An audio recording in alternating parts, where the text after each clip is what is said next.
اعوذ باللہ من الشیطان الرجیم بسم اللہ الرحمن الرحیم سبحان اللہ عدد خلقہ سبحان اللہ رضا نفسہ سبحان اللہ زینت عرشہ سبحان اللہ مداد کلماتہ الحمدللہ عدد خلقہ الحمدللہ رضا نفسہ الحمدللہ زینت عرشہ الحمدللہ مداد کلماتہ اللہم اغفر لی والمؤمنین والمؤمنات والمسلمین والمسلمات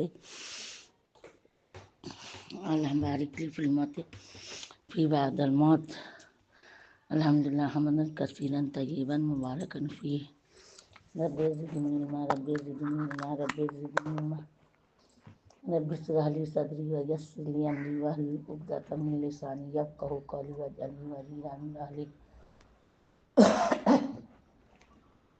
صلی اللہ علیہ وسلم تسلیما کثیرا کثیرا برحمتک یا ارحم الراحمین۔ السلام علیکم ورحمۃ اللہ وبرکاتہ۔ شکر اللہ کے نام سے جو نہایت مہربان بہت رحم والا۔ اللہ رزقا طیبا علما نافعا وعملا متقبلا۔ اللہ قبول فرمائے۔ 7واں پارہ سورہ مائدہ ہی چل رہی ہے۔ اللہ قبول فرمائے۔ الغرض غلو و جفا افراط و تفرید کے درمیان متوسط و معتدل راستہ اختیار کرنا چاہیے۔ نہ تو لذاذ دنیا میں غرق ہونے کی اجازت ہے اور نہ از رہبانیت مباحات و طیبات کو چھوڑنے کی، یعنی کہ نہ دنیا کی لذت میں اتنا کھو جاؤ کہ وہی میں غرق ہو جاؤ، اور نہ ایسے بن جاؤ کہ رہبانیت جیسے عیسیٰ علیہ السلام کی امت میں رہبانیت کا تھا وہ ویسے بن جاؤ، اور نہ مباحات یعنی کہ جو اللہ حلال کی نہ طیبات جن کو اللہ حلال کری نہ وہ کو چھوڑنے کی ازرہ رہبانیت کی قید ہم نے اس لیے لگائے کہ بعض اوقات بدنی یا نفسی علاج کے غرض سے کسی مباح سے عارضی طور پر پرہیز کرنا ممانعت میں داخل نہیں۔